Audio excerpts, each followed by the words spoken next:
दिसंबर का महीना आधा बीत चुका है और कुछ दिन बाद खबर आना शुरू हो जाएगी कि फलाने कॉन्वेंट स्कूल में क्रिसमस डे धूमधाम से मनाया, सांता क्लॉज के परिधान पहनकर आए बच्चे, या फिर ग्रीनलैंड पब्लिक स्कूल में बच्चे बने सांता क्लॉज, बांटी टॉफियाँ।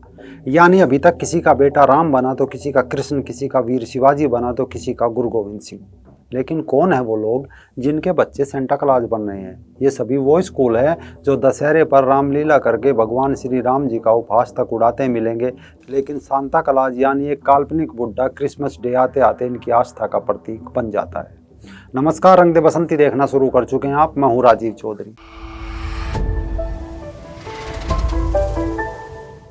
ये सवाल आज इसलिए क्योंकि हाल ही में इटली के सिसिली प्रांत में स्थित नोटो में एक बिशप ने एक कला उत्सव के दौरान बच्चों से कह दिया कि सांता क्लॉज असल में कोई है ही नहीं, न उसका कोई अस्तित्व। फिर क्या था? बिशप के इस बयान के बाद सिसिली के मीडिया सुर्खियों में आ गया। पूरे प्रांत और देश भर और विश्व भर में इसकी चर्चा होने लगी। इसके बाद वेटिकन घबराया और बिशप को डांट पिलाई कि ये क्या कह रहा है, इससे तो हमारा धर्मांतरण का वर्षों पुराना धंधा चौपट हो जाएगा। फिर बिशप ने माफ़ी मांगी और मामले को रफा दफा किया। पर सवाल तो रह गया कि सांता क्लॉज कौन है और क्या करता है? नन्हे मुन्ने बच्चे स्कूल में सांता क्लॉज क्यों बनाए जाते हैं? इसके पीछे कोई पूजा प्रार्थना है या षड्यंत्र? क्योंकि क्रिसमस आते ही देश में लाखों की संख्या में सांता क्लॉज की फौज क्यों उतार दी जाती है? और इसमें मज़ेदार बात यह है कि हिंदू परिवार भी अपने बच्चों को वीर शिवाजी, महाराणा प्रताप, गुरु गोविंद सिंह बनाए या ना बनाए, क्रिसमस वाले दिन सांता क्लॉज जरूर बनाते हैं और रिश्तेदारों को वो फोटो सोशल मीडिया के माध्यम से भेजते हैं कि देखो हमारा बच्चा सांता क्लॉज बन गया, जैसे कोई बहुत बड़ा तीर मार दिया हो या किसी देश का राष्ट्रपति चुन लिया गया हो। असल में सांता बनाए जाने के पीछे की कहानी कुछ यूँ सुनाई जाती है कि जीसस के जन्म दिवस के 280 साल बाद तुर्किस्तान के मायना नामक शहर में जन्मे संत निकोलस ही सांता क्लॉज है। संत निकोलस बड़े होकर ईसाई मत के पादरी बने और बाद में बिशप और मरने के बाद संत। इसके अलावा निकोलस को बच्चों से बेहद प्यार था और गरीब बच्चों की मदद करने के लिए अक्सर उन्हें रात में छुपकर गिफ्ट व चॉकलेट दे दिया करता था। यानी ये कहानी कई रूपों में सुनाई जाती है ताकि लोग ये समझे कि निकोलस बहुत बड़ा महान संत था, जैसे आज मदर टेरेसा को समझा जाता है। लेकिन क्या यह पूरा सच है या फिर सच्चाई कुछ और है? क्या वाकई में ही निकोलस इतना बड़ा संत था कि आज भी उसकी स्तुति करनी चाहिए, बच्चों को उस जैसा बनना चाहिए, या फिर काल्पनिक बुड्ढा यानी सांता क्लॉज का प्रचार करने की ज़रूरत ईसाईयत को महसूस क्यों हुई? हमारा सवाल ये है। असल में चौथी सदी के आखिरी दशकों और 5वीं सदी के आरंभ में जेरूसलम ईसाई मत के तौर तरीके तय करने का एक बड़ा केंद्रीय मंच बन गया था। इस मंच पर अनेक किरदार मुख्य भूमिकाओं में आ गए थे। जीसस की सूली लगी प्रतिमाएं बनाना शुरू कर दी थी। अनेक लोग इस नई साम्राज्यवादी नीति से जुड़ चुके थे। इन्हीं में से एक था रोम का जरोम। वो बिशप डामासस का सचिव था। बताया जाता है डामासस भयंकर हिंसा के बाद बिशप चुना गया था क्योंकि इसके लिए उसके लोगों ने विरोधी उम्मीदवार के 100 से ज़्यादा समर्थकों की हत्या की थी। कोई ऐसे ही पद नहीं मिला था। हालांकि इसके कुछ साल बाद रोम के बिशप पद को ही अधिकृत रूप से पोप कहा जाने लगा था। डामासस ने बिशप बनते ही रोम और आसपास के इलाकों को ईसाई तीर्थस्थल में बदलने के लिए कोशिशें शुरू कर दी।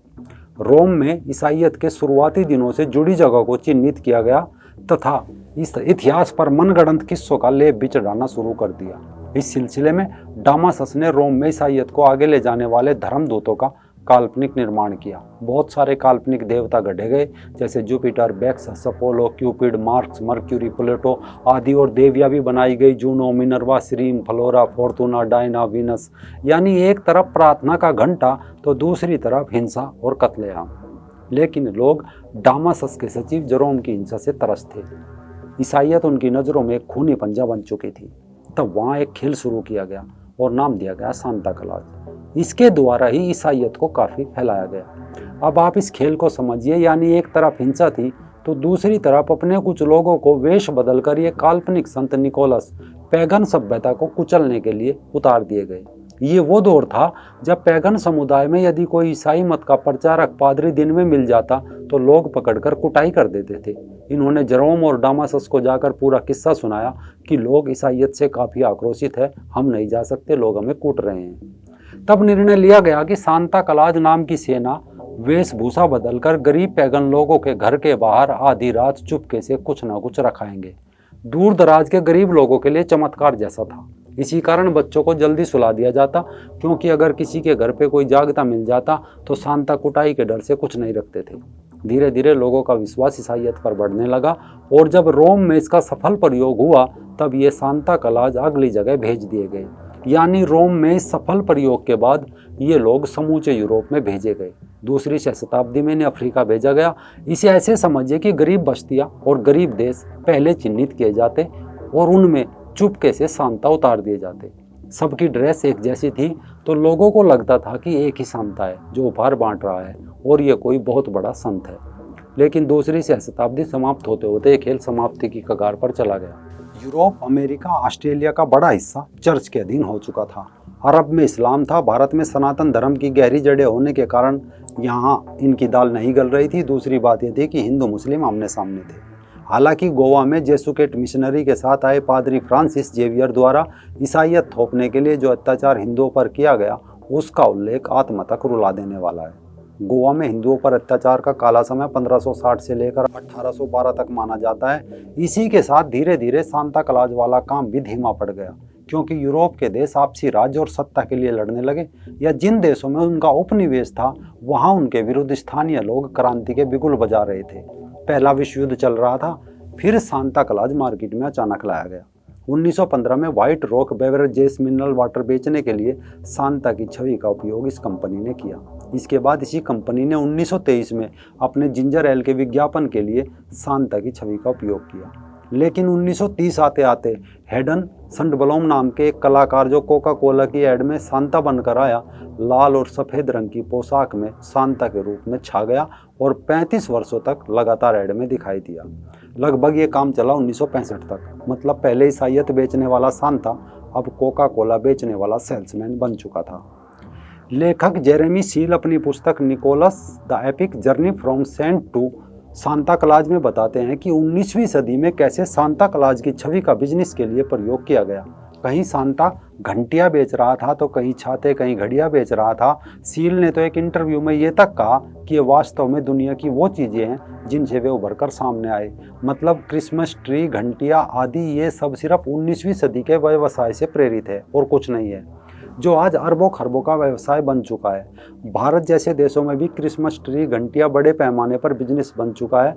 बताया जाता है करीब 5 लाख करोड़ की शॉपिंग या अन्य खरीदारी किसी न किसी माध्यम से कर ली जाती है, जो दीपावली की खरीदारी से बहुत ज़्यादा है। लेकिन बदनाम दीपावली है, क्योंकि दीपावली के पटाखे नुकसान देते हैं। क्रिसमस और न्यू ईयर वाले पटाखे वातावरण को ऑक्सीजन प्रदान करते हैं। बहरहाल जब सांता बड़े पैमाने पर नामी गिरामी कंपनियों के प्रोडक्ट बेच रहे थे, इसी दौरान 70-80 के दशक में एक बार फिर वेटिकन के पोप की नज़र सांता पर पड़ी और सोचा आधुनिक समाज में क्यों ना फिर इनके माध्यम से ईसाइयत परोसी जाए। फटाफट सांता की एक फौज का नाम संत निकोलस कर दिया। बाकायदा स्कूलों के पाठ्यक्रम तैयार हुए। बच्चों की कहानी बनी कि सांता अंकल रात में उनके लिए उपहार रखने आते हैं। जॉर्ज मेलाकिर्नो के लोकप्रिय गीत मिसिस सांता क्लॉज और 60 के दशक में फिलिप मैक गिलने के द्वारा लिखी गई बच्चों की किताब how Mrs Santa Claus save Christmas ने श्रीमती सांता क्लॉज के पात्र को बहुत लोकप्रिय और सच बना दिया।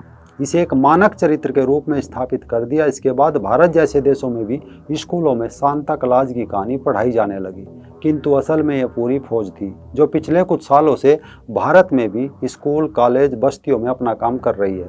ईसाइयों की सबसे बड़ी संस्था द्वारा लिखी गई एक पुस्तक the plain truth world wide church of God, उसमें लिखा है कि चाहे सही हो या गलत, आम लोग बड़े पिछलग्गू होते हैं। जैसे भेड़ दूसरे के पीछे चुपचाप कत्ल खाने में प्रविष्ट हो जाती है, भारत में ये बात सटीक बैठती है।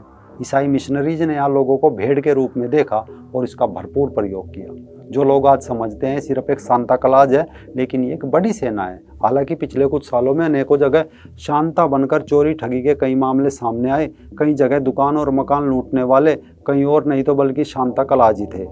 लेकिन फिर भी भारत के लोग ईसाई संस्था के इस बहुरूपियों को देखकर अभी जागरूक नहीं हुए कि ये कोई संत नहीं है, बल्कि एक साधन है, एक सेल्समैन है। कभी पेप्सी, कोका कोला बेचने वाला तो कभी क्रिसमस ट्री और घंटी बेचने का साधन, जो पहले ईसाइयत बेच चुका है और अब भी बेच रहा है। और भारत के लोग अपने बच्चों को महाराणा प्रताप, वीर शिवाजी, गुरु गोविंद सिंह जी, भगत सिंह जी, राजगुरु सुखदेव, बोस, लक्ष्मीबाई जी की कहानी सुनाने के बजाय या डॉक्टर इंजीनियर बनाने के बजाय आज खुशी से सांता क्लॉज बना रहे हैं और खुशी से सोशल मीडिया पर पोस्ट डाल रहे हैं कि देखो हमारा बच्चा सांता क्लॉज बन गया।